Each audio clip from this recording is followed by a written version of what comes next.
Pirelli GT4 America is back in action here at Road America for race 2 of a doubleheader weekend. Yesterday we saw wild racing in interesting conditions with always the chance of rain hanging overhead. Today, no rain in the forecast. It is a blustery day, however, and a great field of GT4 cars are about to go for the second round of the weekend. Hello everyone and welcome to America's National Park of Speed. My name is Ryan Marine. Calvin Fish is alongside and DJ Clark is thankfully dry down in the pit lane today. Unlike yesterday where sporadic rain showers threatened and came through on multiple occasions. No rain in the forecast, if that is to be believed here today. We shall soon see. Right now, temperatures hovering right around 70 degrees Fahrenheit with sporadic sunshine breaking through the clouds. Right now, fully overcast overhead. What a wild race we had yesterday in race 1, Calvin, and two of the protagonists that were running door to door throughout the course of that race, they start alongside each other on row 1 here today. Yes, Kendon Cook grabbed the victory yesterday over Zach Anderson. There's a little bit of argy-bargy. Tempers flared a little bit. A lot of discussion post-race. They were brought before the stewards. There was no action taken. Just very, very hard racing. It was right on the line, but there's not a lot of love lost between those two front-row starters with Kenton Cook and Zach Anderson on the front row. And that's the nature of a highly competitive championship with points battles that are coming down to the wire, as it seems to do every year in Pirelli GT4 America. This isn't the start of the season. You're running out of chances to score that big win or get that result that could vault you to the title. And with that, the tempers do flare from time to time. Yeah, the boundaries are pushed a little bit deeper, obviously. And with that, you got Eric Filgaris. They're going to be starting from the inside of the second row. And, you know, he's the championship leader. So, actually, he's on the outside. He's going to start fourth position, our championship leader. So he's going to feel the heat. He's going to feel like that championship leader's being whittled away a little bit. So what can he pull out of his bag of tricks today before he turns over to JCD to finish off here? One of many storylines to keep an eye on. And for more, let's head down to DJ on the pit lane. Well, thank you, Ryan. One of the storylines that I'm following here this weekend is going to be this Toyota GR Supra, driven by Tyler Gonzalez. It is very, very quick out there. He and his co-driver, Michael Cooper, are very, very quick. They looked good early on yesterday, but faded on later in the race. Watch out for. The other storyline to keep an eye on is the AM category has opened up a little bit. A withdrawal from Random Vandals Racing and their AM class entry means that their competitors can gain valuable points on them here in this final race at Road America. That is a big development. Paul Sparta taken out in the Turn 1 incident in race 1 yesterday. He is here on site. He's in good spirits, but didn't feel like he was ready to jump back behind the wheel, and that is crucial from a points perspective, Calvin, in that AM class. Yeah, because Lander and company, Rob Holland had a big win here yesterday. Well, they did win because Charlie Poston's won on the road, but then with that penalty, they had a pit lane speed infraction. They lost 3 seconds, so that cost them the victory. But that is going to allow Lander and Rob Holland there to close that gap even further here today with Paul Sparta and Chris Wilson not taking part in the action here this morning. Heard DJ talking about smooth racing and Corey Lewis, who is joining Tyler Gonzalez here this weekend. That was Corey behind the wheel, getting ready to go. Great race yesterday running towards the front of the field. They were scuppered a bit by a penalty in the pit lane. If you recall, that car moved slightly when it was supposed to be shut off. It was a 5-second post-race penalty that cost them a really good position. These guys are on a roll right here. ACI Motorsports with Kurt Swearingen and Kai Van Berlo. What a day it was for Kurt Swearingen yesterday with wins both in GT America as well as here in Pirelli GT4 America. Yeah, just amazing day. That run that he put together in GT America to come from the back to the front in wet and drying conditions was superb, and they have a lot of momentum. He didn't manage to get to victory lane in the early morning race in GT America. Kurt did. He finished runner-up to Sherman, but nonetheless, they're on a high right now and really performing very, very well every weekend. Yep, we come to expect that from them at this stage in the season. While the grid has cleared, engines will soon fire, and the cars will be sent out onto the track. 27 in all set to take the start here today. Actually, probably 26 with the withdrawal of the one Random Vandals entry after yesterday's crash. One other piece of news, we mentioned that that crash there in Turn 1. The penalty, the blame for that was laid on the 82 car, James Walker Jr. That car today will have to start from the pit lane, and that's a car that's been pretty quick this season with James and Tyler McQuarrie. It looked like a relatively small bit of contact, but it had big consequences in the start of race 1, and as a result, there is that penalty that will take effect for the 82 team today. Yeah, that was a shame there. I think James Walker just missed his braking point a little bit as all of the field tried to coexist up into turn 1. He turned Matt Bell. Paul Sparta was involved. Tony Gables, unfortunately, on the outside, had nothing to do with it, but he got involved, and that took them out of the running too. So Black Dog Speed Shop, their local race, they're looking to bounce back today with Tony Gables and Michael Cooper doing the driving. Exactly right. That team based down in the Chicago area. So much experience racing here at Road America for the team, for Tony Gables, Michael Cooper too. Over the years, he's had a lot of success at Road America. Really a shame to see them taken out of contention before they had a chance to get anything going yesterday. But yeah, I think for Michael, he won 4 out of 5 races here at one point correct. with Black Dog. So and now we see the 82 machine started by McQuarrie here today. Yep, as we mentioned, this car will have to start from the pits because of that crash in turn 1 yesterday. Here's the starting grid.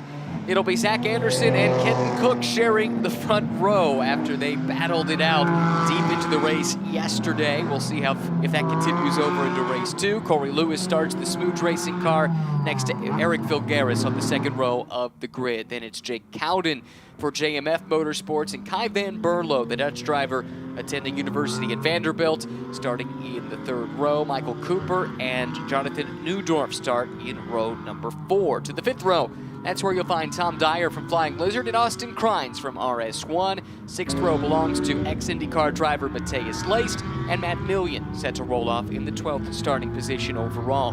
7th place to Gray Newell. He's already raced today in GT America. 2-time and defending AM Class champion Charlie Poston starts alongside. Then Jaden Lander, winner yesterday, and Lee Carpentier for NOLA Sport. Hannah Greenmeyer starting out in the 9th row next to Elevon Goulart, new to the Tech Sport Racing team, at least for the season here this weekend. Then it's Chris Walsh, fresh off of a runner-up finish in TC America this morning, and Lucas Catania there in the 10th row. Anthony Geronzi and Alex Vogel make up row number 11. 12th row to Andy Lee, who had a crash in qualifying, and Tyler Sharon in an M-Class entry for the Skip Barber Racing team. Ryan Eversley will start in the 25th position, with Tyler McQuarrie starting from the pit lane, as we have chronicled already. That's the field as they get set to go. Let's talk about the venue. Road America, 14 turns, 4 miles, and simply put, one of the finest racetracks ever built. Yeah, it's a special place. Gives you a little bit of everything. Lots of elevation change, about 171 feet of elevation change. Believe it or not, very similar to Laguna Seca, even though we talk about the big drop through the corkscrew there. It's more subtle here, but certainly some big hills to climb coming up the front straightaway. Big wide braking zones, new surface a couple of years ago, lots of grip to play with. Looks like the conditions should be dry. We've had lots of rain here this weekend, so relatively green in terms of the rubber dam, but should be an exciting race, particularly with those 2 front row starters getting ready to return to action. Racing in this part of the country started on the country roads and the village streets of Elkhart Lake, but Cliff Tufte, local World War I veteran and civil engineer, he foresaw the end of true road racing in this country. He envisioned a permanent facility to go racing, and on the back of his own bulldozer, he plowed out this brilliant layout here at Road America, using the natural elevation change, the kettles and the moraines that have formed with the receding glaciers at the end of the Ice Age. That's what's given us this wonderful place, Road America, and it's set to host Pirelli GT4 America action once again. The Roval Pole Award winner, Zach Anderson, has the field in hand to the top of the hill, to the VP acceleration zone, and the waving of the green flag. We're racing at Road America. Good getaway by the pole sitter, but the random Vandal cars getting a nice push from behind, comes back on the outside. That's Kenton Cook side by side with Anderson. A little bit of bad blood at the end of the race yesterday, but they sorted out today. Yeah, Anderson looked really determined there, and he immediately moves over to the right-hand side of the road and protects the inside lane down into the brake zone for turn 3. Lewis is in there deep alongside the championship leader, Eric Filgaris. Great job by Filgaris making the outside lane work. He's up into the 3rd spot. That car got swallowed up a bit at the start yesterday. He sits now in 3rd, looking to try and make some inroads on those 2 BMWs, which were the class of the field yesterday. Filgaris looking to the outside as the battles rage further back. This is the run down into turn 5. Very defensive line there from Anderson, covering off any move from Cook. Kai Van Berlo there in the bright green and white Porsche goes around the outside of Corey Lewis and hugs the inside as they climb the hill to turn 6. That's the lead car in Pro-Am, mixed up amongst those silver class cars. Everyone in this race using SRO GT4 homologated cars. The difference between the classes, the composition of the driver lineups. Anderson with a bit of breathing room over Cook. It's about 2.5 car lengths. Then you get back to Filgaris running 3rd, then the Pro-Am leader Van Berlo. I think we've got a very determined Zach Anderson at the front of this field right now. I feel that he felt he was wrong yesterday. He said, I got doored a couple of times with Kenton's moves, initially into turn 14, then up into turn 1. He was not a happy camper when I saw him after dinner last night, so I think he's come out with a lot of grit and determination here this morning. Young man Jonathan Neudorf looking really strong here in the early going in the first of the Tech Sport Nissans. He's got another Nissan right behind him in the form of Michael Cooper from Black Dog Speed Shop. Good to see that car made it through the opening corner this time. This is Neudorf around the outside of Corey Lewis. Bold move, and he nearly made it work. Yeah, he almost pulled that together, just got out in the marbles there a little bit, couldn't get the power down, and Corey maintains that position. This is really feisty here. Cooper there right behind them. Then you got Tom Dyer there in the 13 machine. At the end of a frantic opening lap, it's Zach Anderson out in front for Auto Technic. Random Vandals, Kenton Cook runs 2nd. Eric Filgaris in 3rd. This is the fight here between a couple of cars in different classes. Corey Lewis drops the spot to Neudorf down the front straightaway. That Nissan looking very powerful, and that's big for Neudorf because the next car in line is for position. That's the class leader, Kai Van Berlo. But deeper in the pack there you see Jake Cowden in the red and white JMF Motorsports Mercedes trying to make some moves as well. Lewis now has his mirrors full of Michael Cooper, who runs in the 7th spot, 3rd in class, and he in turn has to deal with Tom Dyer. Then it's Cowden and Crines completing the top 10 overall. Oh, this is close. Did they bump there? So Anderson moving around there. He tries to close the little gap as they come through that kink down to the run through the Moraine sweep. Filgaris is right there. Van Berlo looking to way through this silver pack in front of him. And there was contact between the Porsche of Filgaris and the BMW of Cook. Filgaris throws it up the inside, but can't draw alongside the BMW. Good clean racing there, good heads up by Kenton Cook there to just open up his hands a little bit and give a little bit of breathing room between the 2 cars through the apex of turn 6. Kai Van Berlo needs to go because Neudorf has entered the chat. He is right there in the Tech Sport Nissan, breathing down the neck of the Dutch driver. Van Berlo said yesterday we were kind of just cruising. It's not going to be a cruise here today with the pace of that Nissan right behind him. Well, Neudorf, super impressive. This is brand new to him racing here in this championship this year. New co-driver this weekend in the form of Johann Schwartz, and with that has come a change in class. He had been running in the silver class to start the season, but Neudorf now in the Pro-Am ranks, which makes this a class battle, Porsche and Nissan. There's a battle up front right now between those 2 BMWs. Kenton Cook is shaken off Filgaris here a little bit and has a few car lengths breathing room to now just focus on the leader once again. That was where he made the move yesterday. A ball move down to the inside. That would have been something if he tried to pull it off 2 days in a row. You think he thought about it? I think he was thinking about it. He feels it's a legit pass in there, and Zach Anderson thinks it's too risky. Difference of opinion on that one. Kenton Cook pointed out to the stewards, hey, I made that pass several times in the IMSA race a couple of weeks ago, but he wasn't passing Zach Anderson. Zach's got the pace to match Kenton. As you can see, Kenton looking every which way, just can't find a gap to try and attack.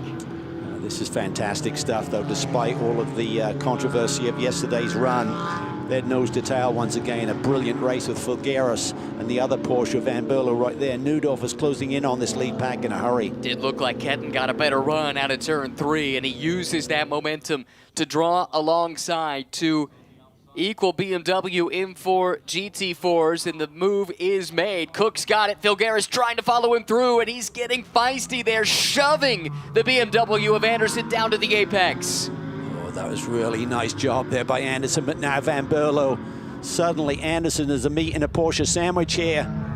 Oh, Neudorf goes through as well. Filgaris is out wide. Van Berlo up to 3rd overall. Filgaris, the championship leader, in the grass. That was 3 wide at the top of the hill, and Anderson backed out of it. That probably saved all of those cars and maybe a few more that were coming from behind. Here's Lewis diving up the inside of Filgaris. Cooper looks to follow him through. Filgaris getting eaten up. Yeah, Merkel really took advantage of that scenario, playing out right in front of him. Now he's on the outside through the car, so I'm not sure he can make that one stick. Has to tuck it back in. Meanwhile, in front, a little bump and run attempt, it looked like, as Anderson got to the back of Neudorf, entering the carousel. Great save from the youngster, the young Canadian, able to hang on to that race car. Anderson's got to be super frustrated. Not only loses the lead, he's now back to P4 overall, and 3rd in class, I believe. Kenton Koch has scampered away while these guys fight for the table scraps just behind him. That's exactly what he wants to see. This is a team that had very limited dry weather running before the race yesterday. It's been a rainy weekend, Thursday, Friday, parts of Saturday as well. And they felt like they were taking a guess on their setup to go the full race distance in dry conditions, and it paid off, but they have been able to tweak on that car and make it a little bit stronger here for the second race today. And this is a perfect scenario here for the Random Vandals entry of Kenton Koch. He's now got the lead of this race. Zach Anderson, his closest pursuer, is now down to 4th overall. Corey Lewis there, 3rd in silver, and Filgaris all the way down to 7th overall with that off-course excursion. Big point swing here potentially. Precisely. At 7th overall, 5th in class, with one of the championship contenders running in the lead right now. That has, as you say, implications for the RS1 pairing. Yeah, this championship is really heating up. This is going to be a brilliant season to see who can come out on top. The racing is intense right now. Look who's running in the 8th spot. Austin Crines. We sang his praises some yesterday. He's running there around Eric Filgaris, last year's Fanatec GT champion, and with the veteran Tom Dyer right behind him. That is some great company to keep. Look at this huge point swing over this weekend as it stands right now in the silver division, with Kenton Koch leading this race. Unbelievable. They now have the championship lead by just 2 points as they run. This, of course, very fluid. Still 4 races to go after this one. But we're at the stage in the season where it's coming into focus and every point starts to matter that little bit more. The chances of earning more slip away as the season progresses. Yeah, and a real shot in the arm for the Random Vandals team, because they didn't have a great day yesterday. Yes, they had the win in this class, but their AM class car was out early, and also on their debut in Fanatec GT, that car didn't see much action with Madison Snow and Kenton Koch sharing that machine. Kenton was supposed to drive that car. He never got the chance. So today should be his first chance to drive their new GT3 car in the Fanatec GT race later on today, and he'd love to do it as a double race winner already in Pirelli GT4 America. Filgaris now battling with Michael Cooper.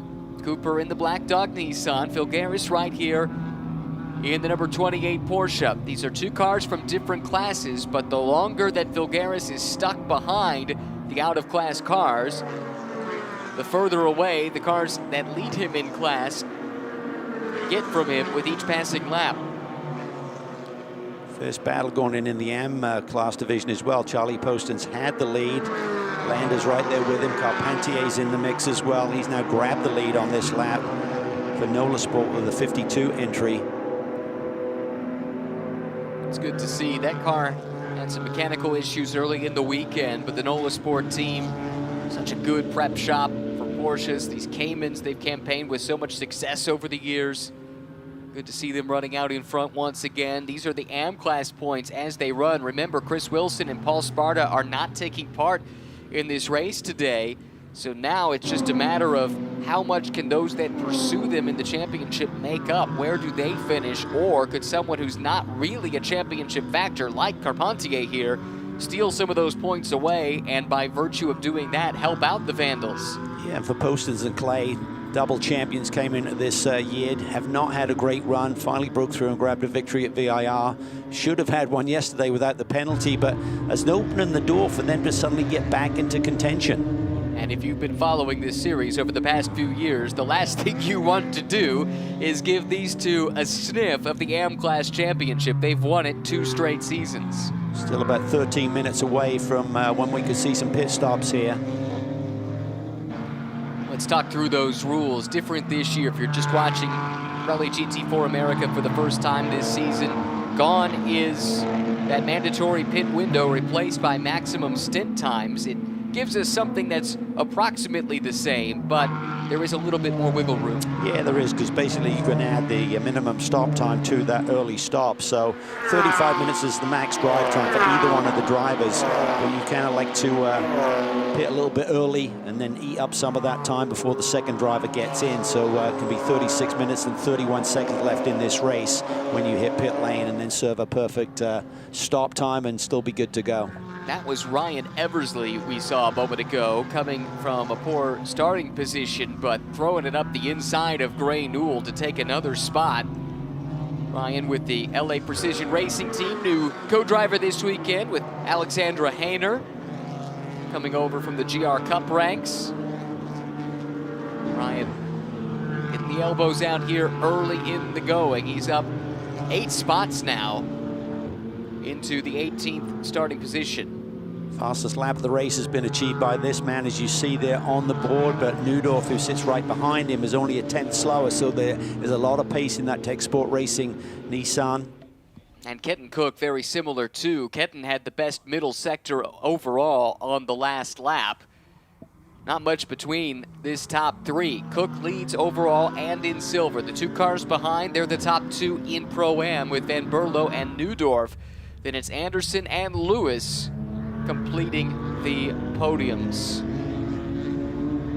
in the Pro-Am class. Anderson has settled back down again, but he's lost a lot of ground to the leader right now, but he's also eating into that championship lead of Filgueras and John Capestru de Betz. Filgueras has not been able to respond to that off-course excursion. He still sits there in 7th overall, about half a second back of Michael Cooper right now. 3 different cars have the best individual sector times. 2 are BMWs, but they're different BMWs. The 97 and the 51 control sectors 2 and 3, and then it's the number 5 Nissan that is quickest.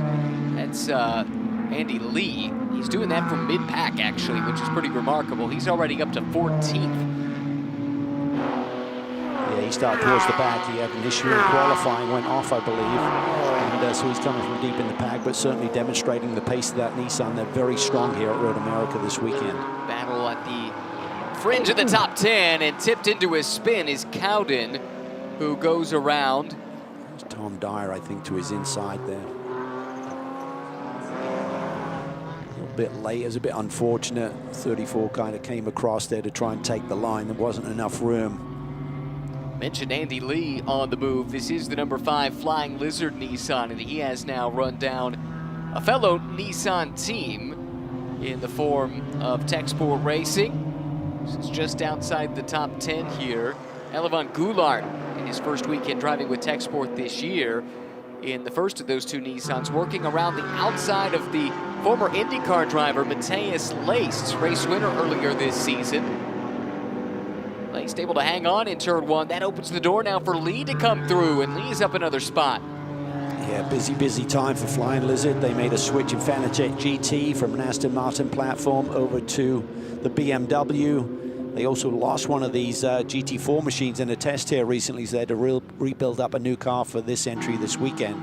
And Andy had a crash in his qualifying session. That's why they're coming from so far back. Damage wasn't too significant, but again, with everything going on for Flying Lizard, That was not ideal. Laced so late on the brakes. That Mercedes really good in those types of situations where it lacks perhaps it's on the end of the straightaways here at Road America. But this is nip and tuck here between two very different platforms. Yeah, that was really a smooth move there by Matthias Lace to just cross back over and get it down to the inside and keep it all under control. Matthias spent a couple of seasons in IndyCar racing for AJ Foyt as teammate to his countryman, Tony Kanaan.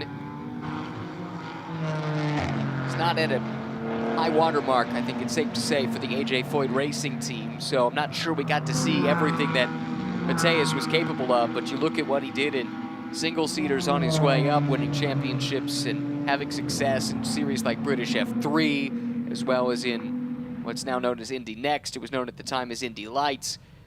There's reason to believe he's a pretty talented guy, and getting the chance to showcase that here in Pirelli GT4 America. I think it also demonstrates how tough the competition is here, that someone with his credentials and background comes in, and yes, he's a front runner, but not like he comes in and dominates the show. 2016 British F3 champion, Matthias Laced. Some of the names in the field that year, not for a full season, but they were there. Lando Norris and Colton Herta. Might have heard of them. Not too bad. Kai Van Berlo has run down Kenton Cook. In the meantime, Andy Lee is trying to get back by Matthias Laced. And it looks like he will clear him by the end of the straightaway. And I'm not sure if Matthias can just throw it back up the inside into turn 1 like he did down in turn 5 on the last lap. Anderson's got around Neudorf here. I'm sure if Neudorf had an off through turn 1, now he tries to respond and get back to him. And meanwhile, Van Berlo is putting the pressure on Kenton Cook for the overall lead. Not for class position. Know how hard Kenton wants to fight. I know you don't want to give up the position, but this is costing time in a battle that does not matter from the points perspective. Van Berlo able to cross over and get through at the top of the hill. Really nifty move by a promising up-and-coming driver from the Netherlands. Yeah, he's really a great personality, tons of speed. But ACI got a really fast Porsche here this weekend, and he's making good use of it. I think Ken just needs to let him go, or just try and stay with him. He's not going to hinder Kenton's progress or pace, I don't think. Guy has his degree in business management from the University of Miami. It's the Florida University of Miami, not Miami of Ohio. And now is pursuing a graduate degree at Vanderbilt in Nashville. Smart guy in addition to a very quick racing driver.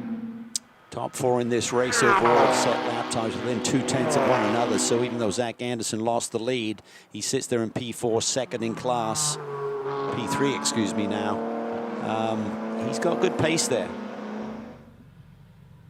No shortage of pace at the front of this field. Looks like Corey Lewis has settled in a little bit after getting roughed up early in the race. First weekend with the Smooge Racing team. Ooh, a little bit wide there from Van Berlo. And we know this BMW is quick in the straightaway. Will Kenton Cook try to fight back? Porsche's been quick here in the straightaway too this weekend.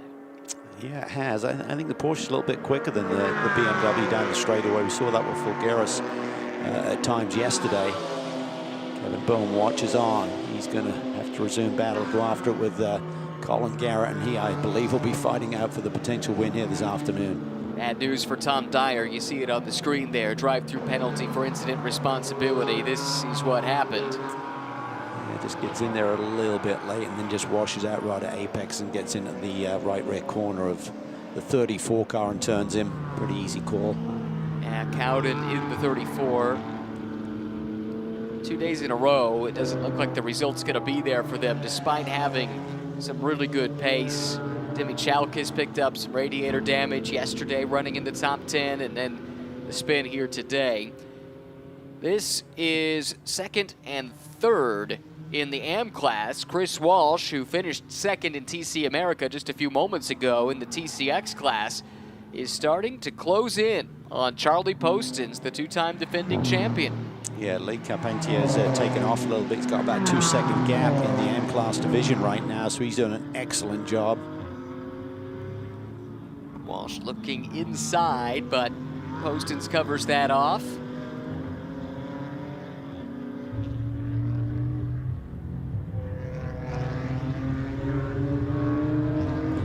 evenly matched there, the two BMWs. Charlie loves this racetrack. A lot of local support from the Hobbs family are on the guardrails, leaning over, watching Charlie's progress. Here he comes. Late move down to the inside. Oh, that was good stuff from Walsh. She sold him a dummy, looked one way, feinted that way, came back the other, and grabbed the position away. So that puts Bimmerworld back a spot. And since we're talking Bimmerworld, let's get an update on them now with DJ.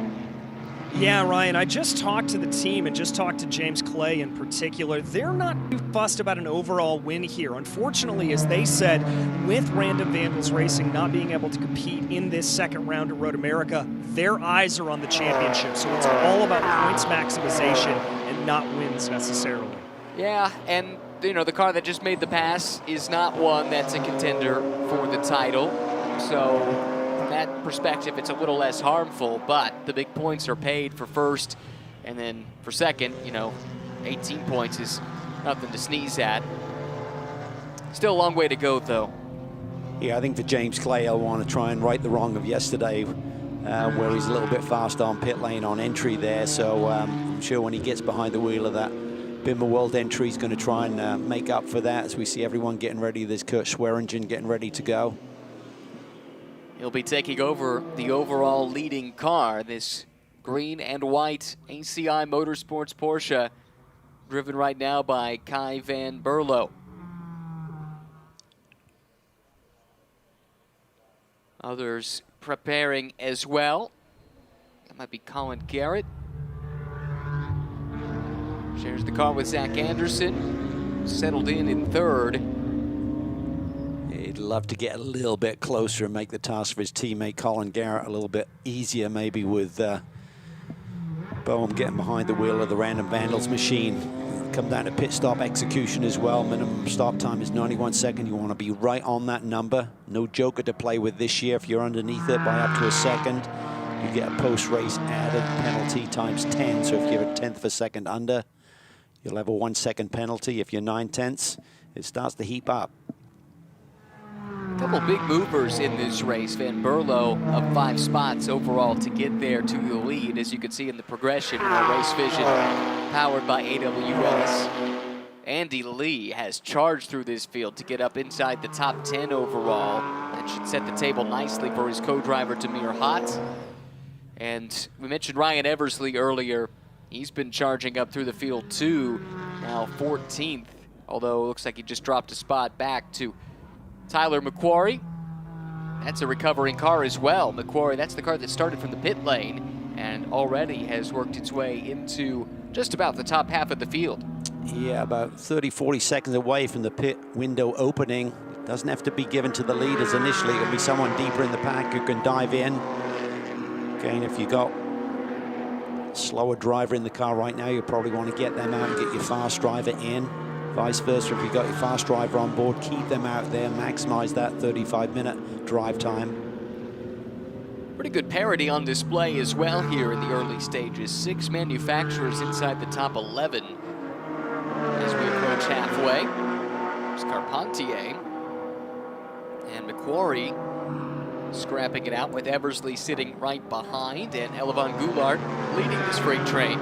Deep on the brakes there by Ryan Eversley. You see the car dancing around, squirming, and he's looking for every ounce of performance from that Toyota. Down to the inside, that was deep. And Goulart had a big twitch in front of them. That's allowed the 82 to get through. Here comes Eversley looking to follow him through. This would be for position in the Pro-Am class, with Carpentier, the leader in Am, just hanging right there, trying to build as much of a margin for his teammate Peterman as he possibly can.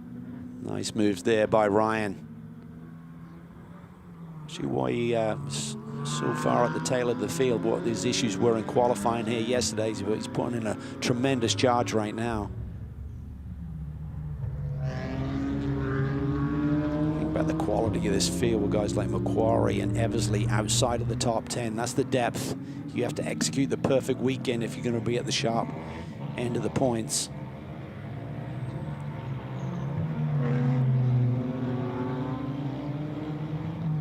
Setting up for the carousel. Long, about 280-degree turn. Keeps coming at you. Goes downhill. Just don't really do it justice. It's very much downhill all the way through. Really loads up that left front tire.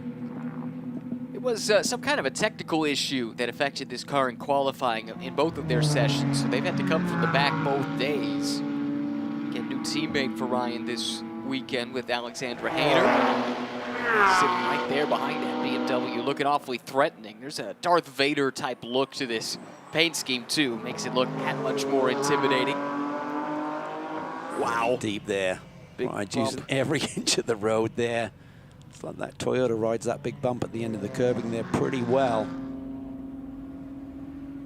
But Macquarie there on the back foot after that penalty for the incident responsibility early in the race yesterday by his teammate. As now, as we said, pit lane window is open to stop and not exceed the 35-minute drive time for your second driver.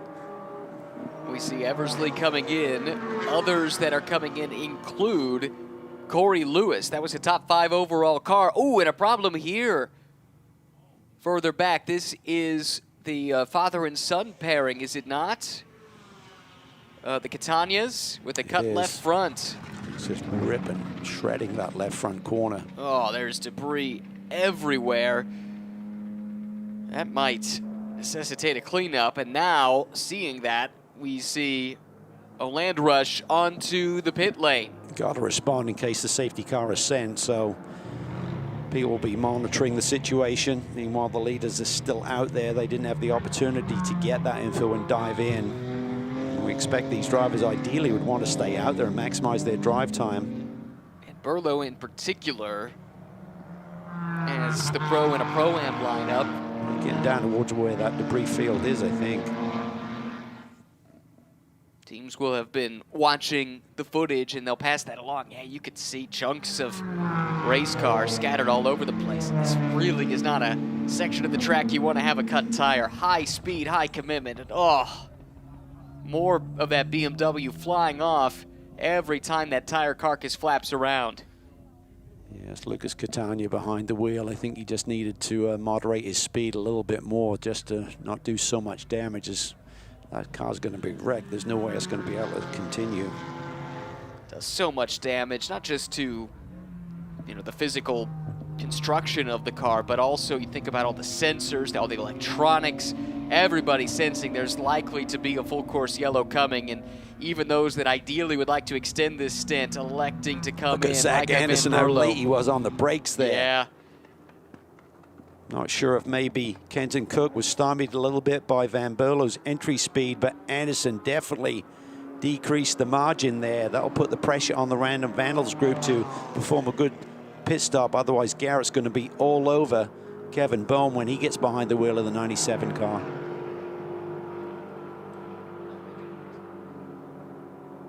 Yeah, that was outstanding stuff there from Zach, maximizing the braking zone, picking up an advantage anywhere he could find it. And I'm with you. I'm not sure that there was much that Kenton could have done following this Porsche ride here. Here's the driver change. No tire changes in Pirelli GT4 America, just a driver change. You can check tire pressures, bleed a little air pressure if you so choose, but that's about it. Oh, looks cool, calm and collected as Kevin jumps on board. Kenton jumps out. Guy Van Berlo, great run there. That was some great racing to get to the front of this pack. He'll have enjoyed that stint. He said the car's been so hooked up here this weekend. All of these stops happen to a minimum time. It's a minimum transit time, including the stop, actually. 91 seconds. So that's why you see the waiting here.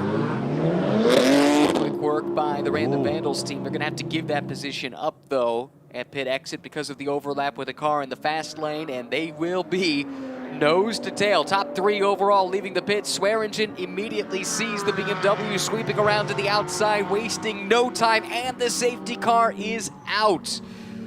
Was the BMW ahead at the time of the safety car? I am not sure. Kevin Bohm tried to clear the Pro-Am leader, and that might have to go back to a review. This is why we're behind the safety car.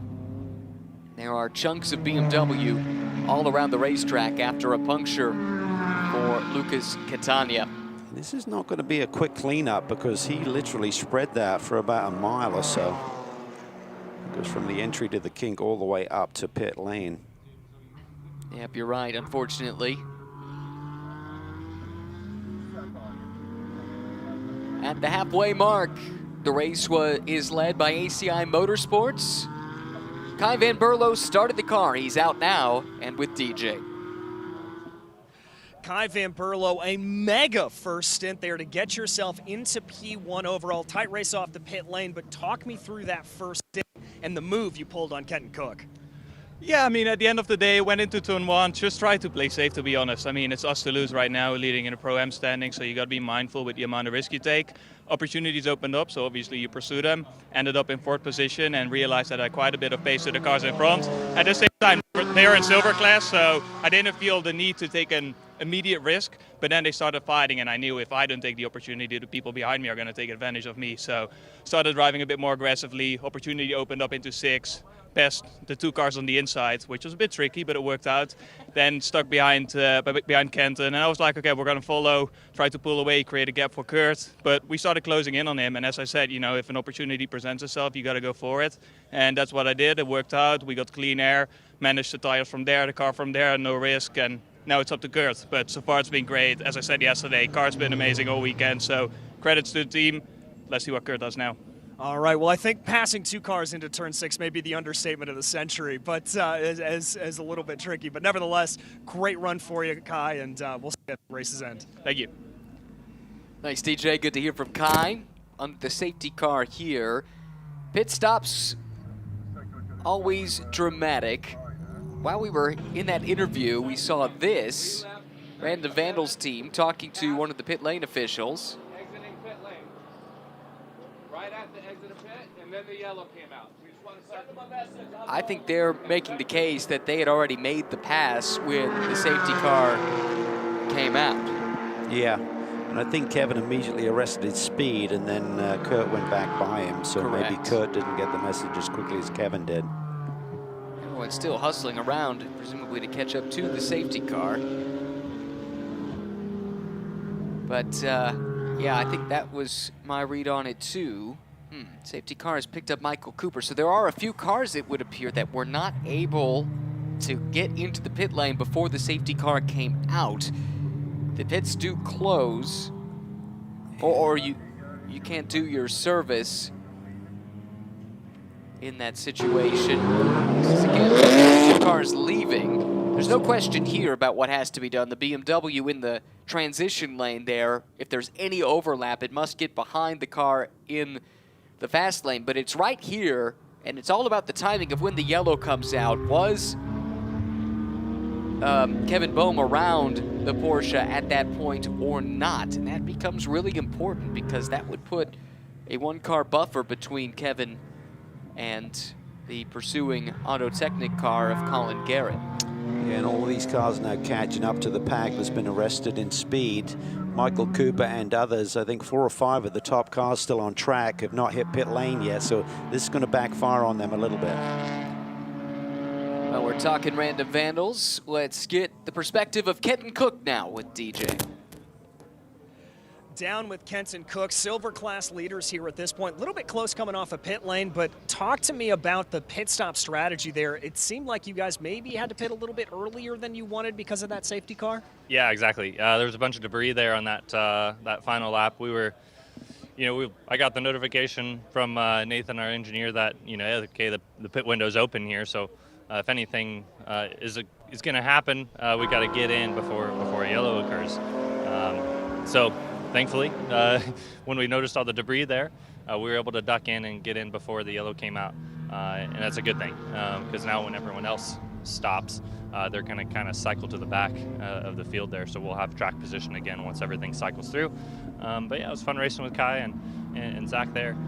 Cleaner today, so it was. I was very happy about that, and yeah, it was a fun race so far. So hopefully Kevin does his job, and we'll be on the podium again here. All right, well, we'll be watching for it. Kenton, thank you so much. Yeah, thank you. Just the start of the day again for Kenton Cook. He'll be racing for Random Vandals.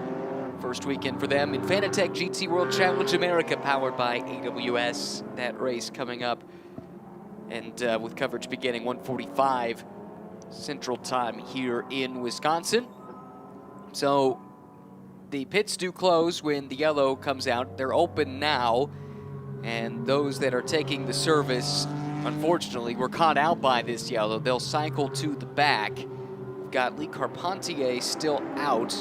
He owes a pit stop. That is the AM class leader. What a great opening stint he had, but this does not bode well for this NOLA Sport team, unfortunately. Still needed to make their stop. Yeah, and as you look at the board there, you'd say, well, he's already exceeded 35 minutes, but when you have a safety car disrupt things that deep into that window, they will extend that by 5 minutes, so he should still be okay if he comes in on this next lap. But with the length of a safety car lap around here, you can't play around with it too much. No.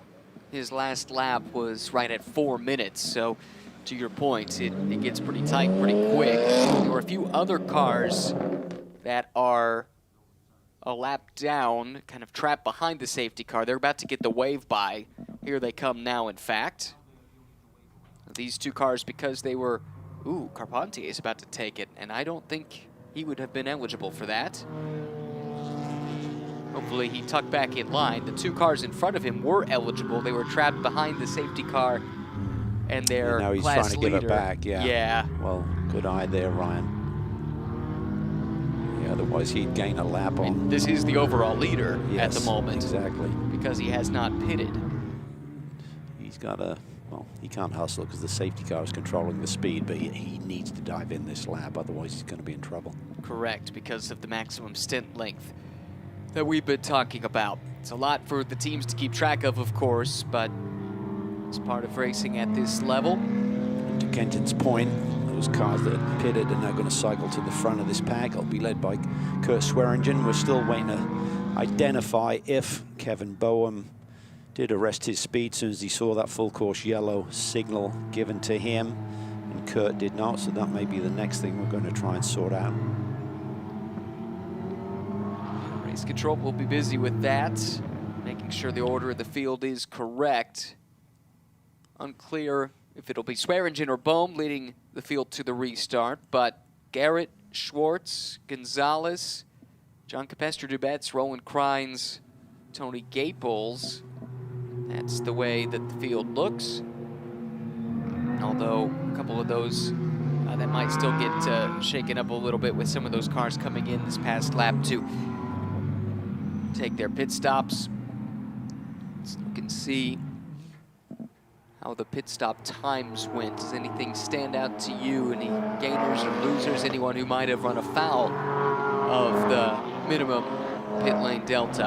I think the reason it was close there with the random vandals and the 7 car was that Swearingen's pit stop was about 4/10 slower. That's why it got really tight there. Van Berlo came in with the lead and Swearingen just had the overlap, so that gave him the position at track out, but I don't see anyone underneath the minimum. Michael Maruyama by 1/10, so that'll be a 1 second post-race penalty. Don't see anyone else underneath that 91-second minimum stop time. No. Word from race control. Safety car will remain on the track for at least 1 more lap. Carpentier needs to dive in now. Yes. He's not going to be able to do another one because his stint length time has been extended to 40, but if he does another lap behind the safety car, that'd be well beyond that. But is that what happened? Yes. Yes, it is. Good. NOLA Sport. We're on top of that, and so for now, that puts Swearingen out in front overall. The next car in his class is the 4th place car, Johann Schwartz. That's the Nissan. Johann was pretty quick yesterday, even with some rear bumper damage.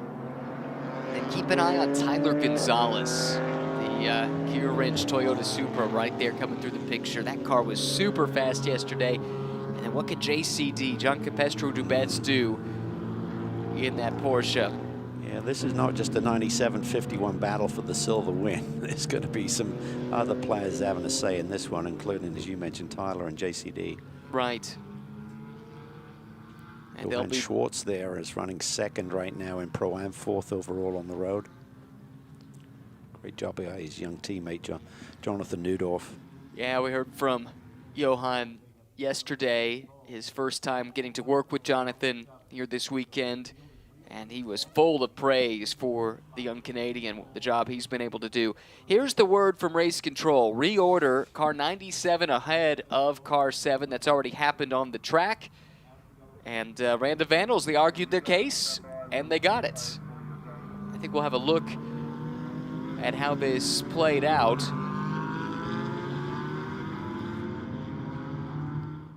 Here we go. So, again, with the overlap here at the exit of the pits, Kevin Boehm had to fall back in line, but here really quick accelerating as soon as he can, trying to get alongside, and it was about now that the yellow came out. The nose was ahead. There you saw the flag station just displaying the yellow flags. Kevin got the call that it was full course yellow. He backed out a little bit before Kurt Swearingen did, and that's how they ended up with the Porsche back ahead. But race control has reviewed the data, and they have corrected that with now Random Vandals looking for his second straight win out in front. Yeah, and that's good news for Kevin Boehm. If he can get his head down and grab the lead up into turn 1 and really start to get into his rhythm early, that may give him a little bit of breathing room. But Swearingen has been fast here. He may take the pack with him. Garrett's got to be up on the wheel early as well. You know Gonzalez will be in JCD. Definitely. Got some heavy hitters in these cars for the run to the checkered. Appears that the lights are off on the safety car, so the cleanup is complete, and it's about time to go. It's the Autotechnic team. Zach Anderson drove a feisty stint here this morning, as he did in race 1 yesterday evening. Now leaves it in the hands of Colin Garrett to try and track down the Random Vandals car that leads the race. What can Swearingen do? Can he go back-to-back, or will Johann Schwartz spoil the party? What about Roland Kreins or Andy Lee? Andy Lee shouldn't be in that car still. That should be Demir Hott down in 8th. I believe that is the case. So ignore the graphic on that one. Here we go, though, into the VP acceleration zone with Kevin Boehm showing the way, and he starts to accelerate and builds that advantage on the climb up the hill.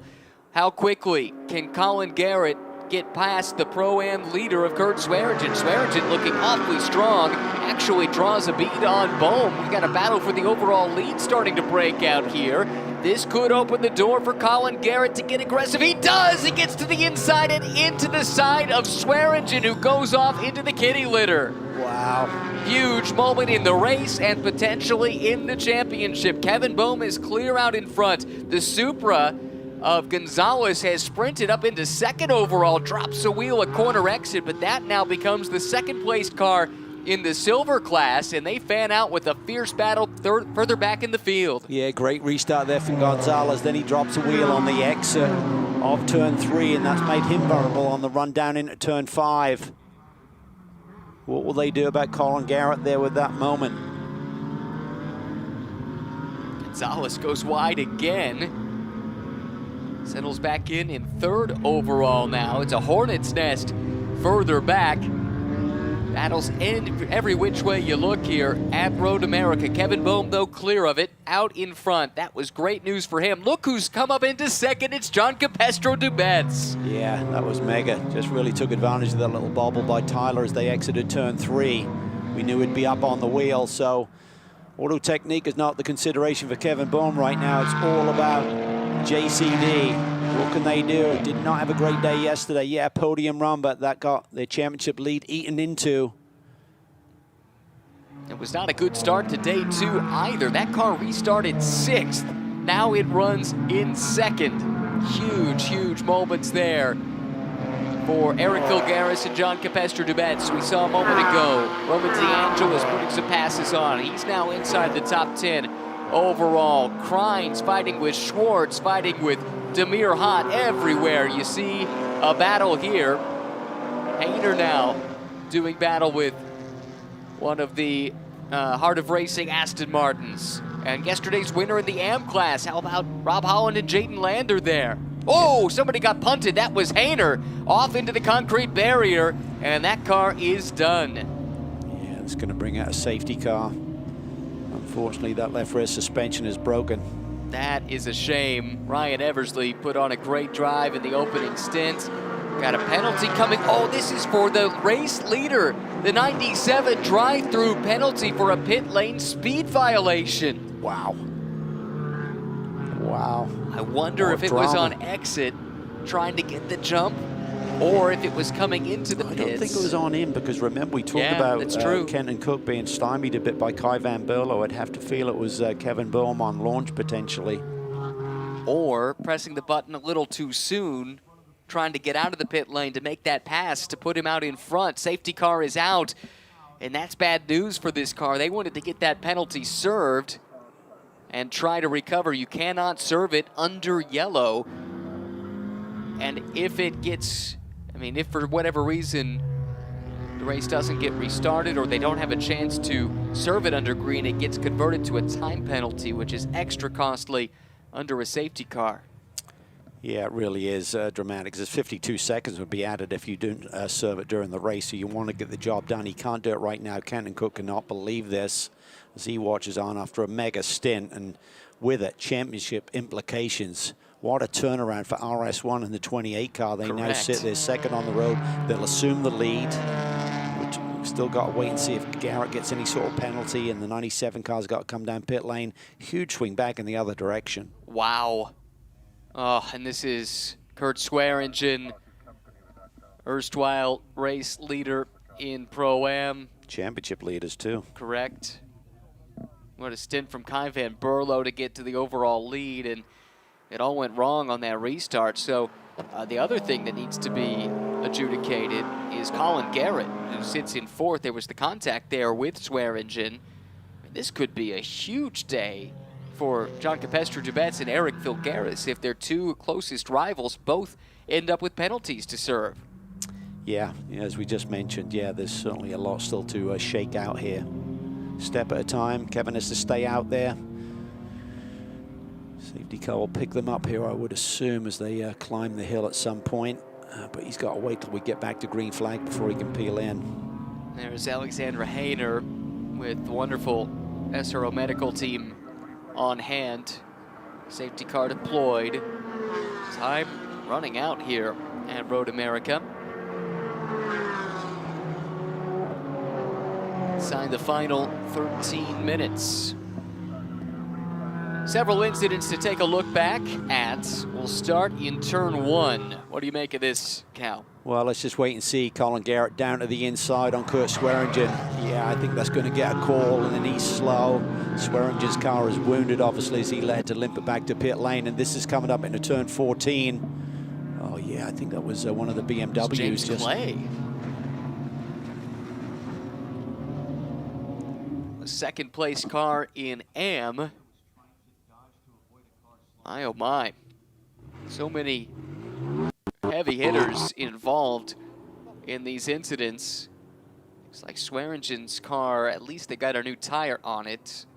Some repairs made. There's Eric Filgaris watching on from on top of the RS1 box. He's thinking through all the different permutations of how this might play out now too. I think it's going to shake out pretty nicely for him and his teammate. Amazing what can happen in an hour, because his start was not what he dreamed up when he went to bed last night, that's for sure. Dropped back a number of positions.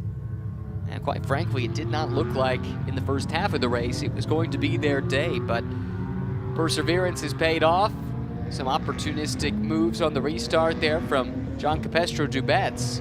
And with the penalty looming over the race-leading car, find themselves out front before too much longer. Yeah, that's racing. You never know what's going to shake out by the end of the day, and they're certainly going to be in the pound seats by the time we get back to green flag racing here. Time is winding down too, so JCD, when he assumes the lead, is not going to have to deal with much time on the clock at the same time. In the AM Class Championship, we talked about the fact that Paul Sparta and Chris Wilson are not racing today after the accident yesterday. Rob Holland and Jaden Lander, they won yesterday. They lead now in AM. That could be a big day for them. And we should note as well that Roman DeAngelis has raced his way into the Pro-Am lead and sits 5th overall. Now let's hear from Eric Filgaris with DJ. Well, guys, that was about Perfect about a couple of laps there, as RS1 could hope for here. I've caught up with Eric Filgaris. Eric, we heard you and saw you hooting and hollering and cheering on the sidelines here. What was it like from your perspective watching your teammate be able to take it around? Yeah, I mean, from the start of the race, I think we had a good start, and it was hard racing, it was close racing, there was a lot of contact, and we just ended up on the back end of that. And this is motorsports, right? It's never over until it's over. Great pit stop, JCD gets in the car, things start going our way. We have a little bit of time left. Tough to see what happened to the 07 car. Ryan Eversley is a good buddy of ours, and so we hope that his teammate's okay. But you know, things seem to be developing in our favor, and fingers crossed that it ends up this way. It could be a really good points day with 4 races left after this. Thanks for giving us a great car today. Great pit stop. JCD's behind the wheel, so who better could you have close to that? You read my mind. You don't want a few other people other than JCD starting off a restart like that. Thank you, Eric. Thank you. Amazing last couple years for Eric Filgaris. Championships in GT3 and GT4. Back in the GT4 ranks here this year. Could he make it 3 for 3 in terms of titles at the end of the season? Days like today certainly could help. Mentioned that Roman DeAngelis had gone to the lead in Pro-Am. Johann Schwartz, though, giving chase with Roland Kreins and Demir Hott right there. And then this is the leader in Am for the second straight day.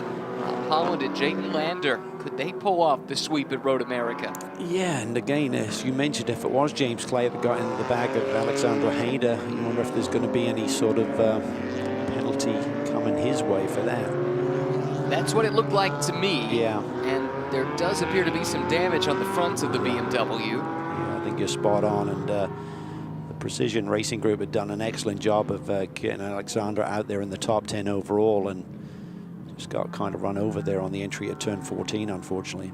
Yeah, tough for that team, which hasn't had a whole lot to write home about, unfortunately, this year. Based out in the LA area, headed up by Mario Biondo, racer in his own right.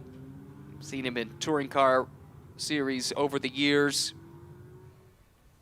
That's a look at the Rotec team for Holland and Lander. A lot of experience on that box. Very much so. A lot of talent there in that whole group. That's why they perform like they do. But there's so many top-notch prep teams up and down our paddock. Heard from Eric there mentioning there's not going to be much time left. These safety car laps take 4 minutes around this track at 4 miles around. So looking at best a couple of laps on the restart. And again, that really hurts these teams that owe penalties, because you cannot serve them under yellow and you don't have a chance to recover or to build a gap that could help mitigate some of the lost time. Worst case scenario would be that we do not restart and then the time penalty occurs post race with everybody bunched up all together behind the safety car. You know, a 50-second penalty is not a 50-second penalty. What I mean by that is, if you're spread out, you might only lose a handful of positions with a 50-second penalty, but with everybody bunched together, that basically puts you at the tail end of the field. So for Kevin Boehm and company, they want to get this race restarted and maybe try and salvage something. This has got to be torturous for Kevin Boehm to be sitting there leading this pack, feeling like we had a car to potentially grab a win and eat right into that championship lead, and suddenly he sees the championship lead right behind him, knowing he's still got to serve that penalty. And it didn't look dramatic up there, I mean, but there's, you know, you're either good or you're not in terms of that pit lane speed. There's no fudge factor there. Correct. And the data tells you everything you need to know. And with the pit lane speed limiters, maybe you press the button by accident or something, or you press it slightly too soon. That's the way it could hurt you on exit. Oh, James Clay has just pulled off. Could that have been a radiator puncture or something and maybe overheating?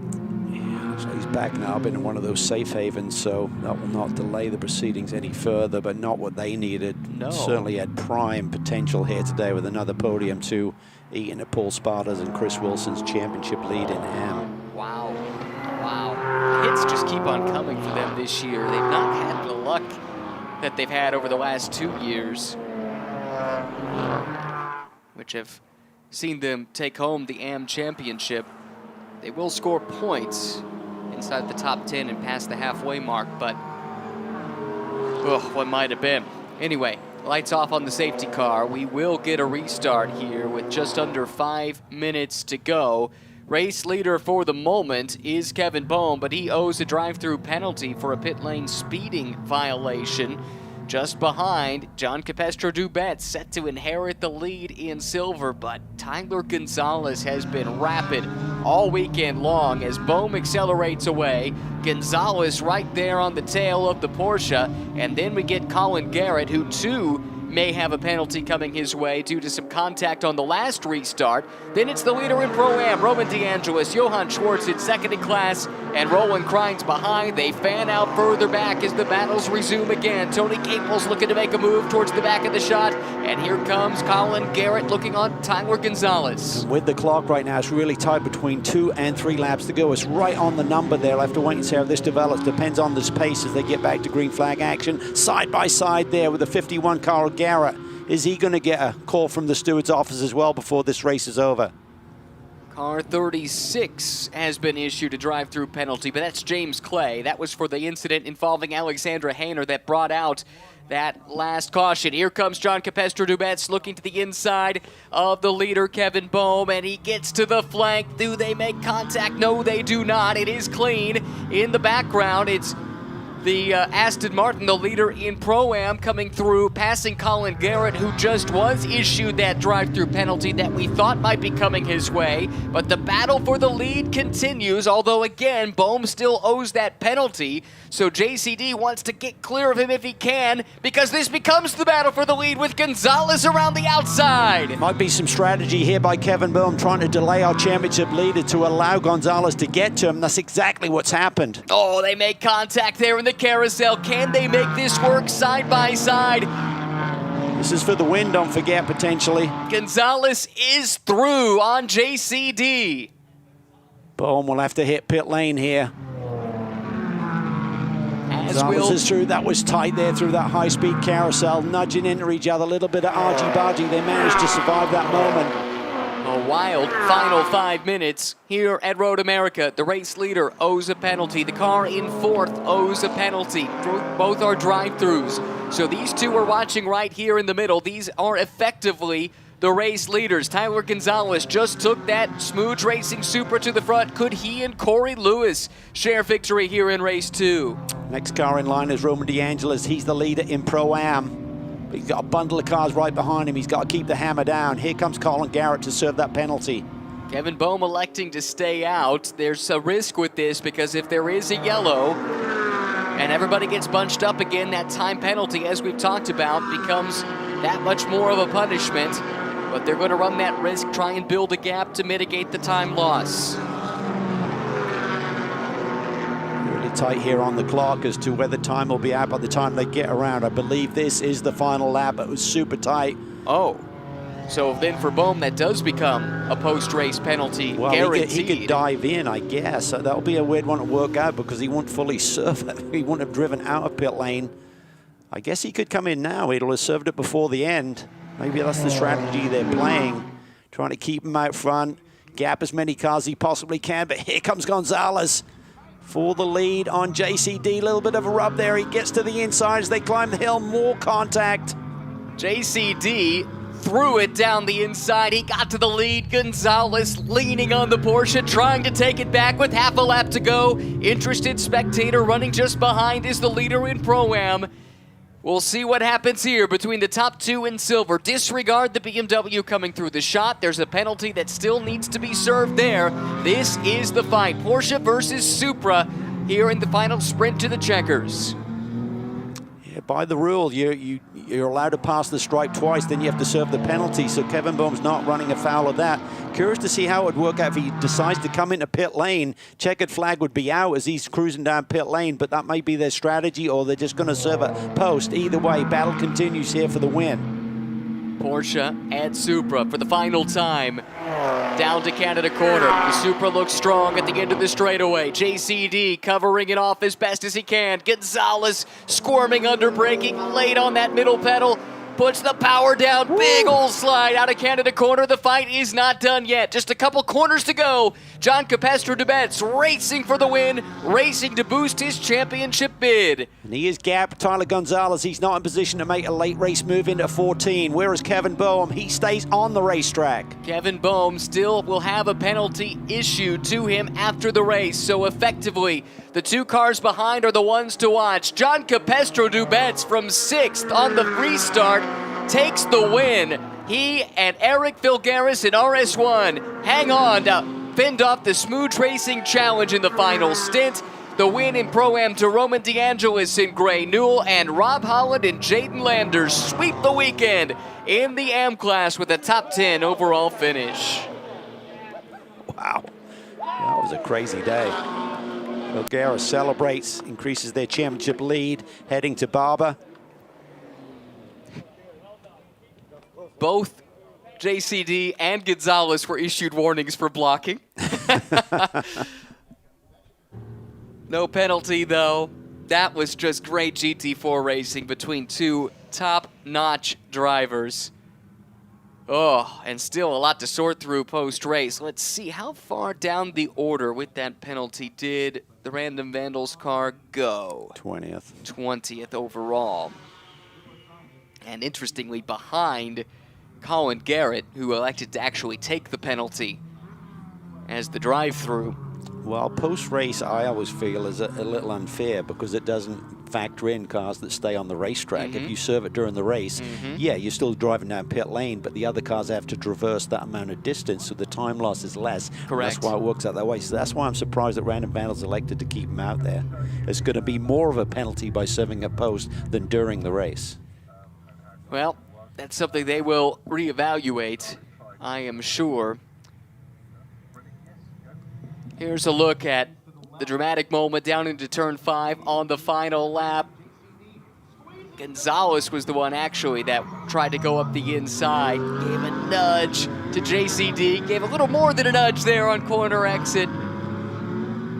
Say all's fair on the final lap, Yeah. racing for the lead. Absolutely, just great hard racing without crossing the line there. Wow. Now this is one that's going to have far-reaching implications when we talk about the championship. Roman DeAngelis, by the way, put in a great stint. That car was outside the top 10, I believe, overall when he jumped in. And he had a great restart, that first restart, to get up into the lead and really never was challenged. Johann Schwartz, though, first race weekend with the team, and he gets up onto the podium. Great result for him and for Tech Sport, as well as for Nissan. And Roland Kreins completes the podium with his son in the Pro-Am class. Provisional race results. Filgaris and John Capestro-Dubets, JCD, they win by a half a second for RS1. Gonzalez and Lewis will settle for second. Third in class to Greenmeyer and Grisham. Great result for Heart of Racing. They had some success in the AM class earlier this year. They've been promoted to silver, and they get a good result here today. Take a look down at the bottom of the chart, though. That's where Cook and Boehm ended up, and behind Colin Garrett and Zach Anderson, both of whom had drive-through penalties, but they elected to serve them in different manners.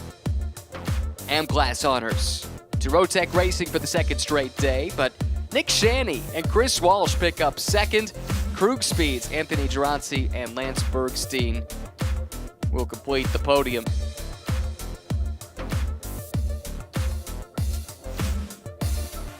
That's a look at the way the top 20 finished, at least.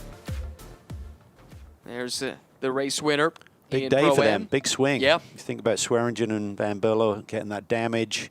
Macquarie and Walker are a little bit deeper in the field, having to start from pit lane, so gives them hope. They're still a long ways back of the 7 machine, but they're certainly a lot closer than they were at the start of the day. Double podium day for Heart of Racing 2 with the silver class car finishing in third in that class, plus the win here for Gray Newell, who's there at the door. You see him leaning in to congratulate Roman DeAngelis.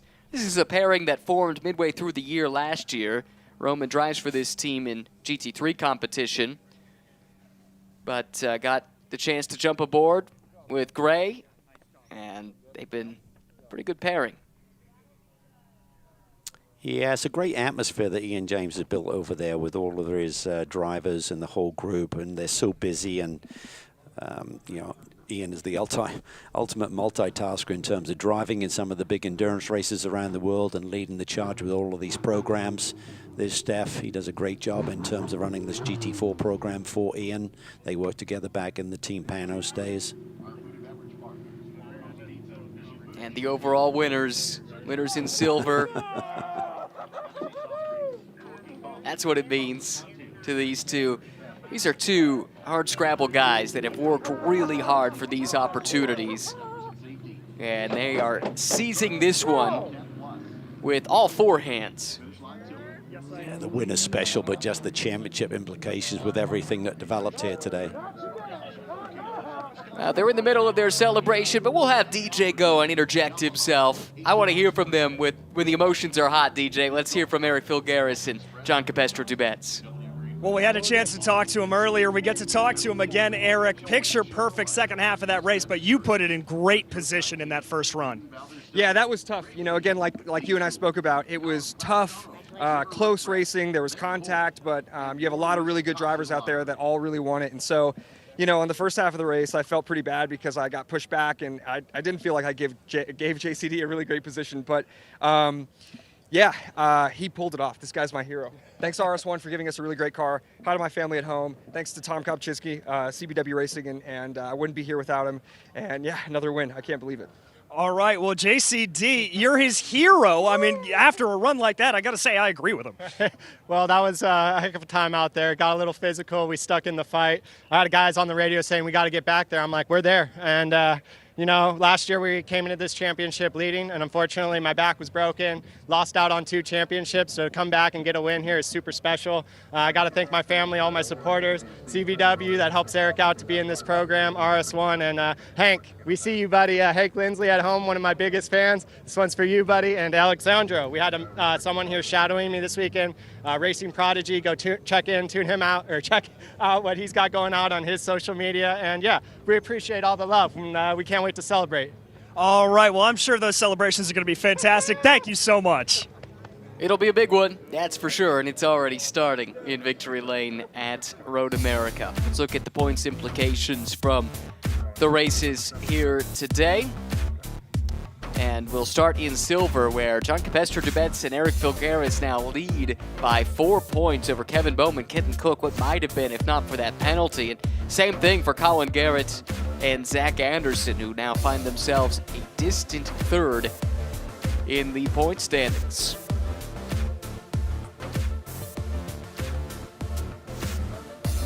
Here is the Pro-Am table.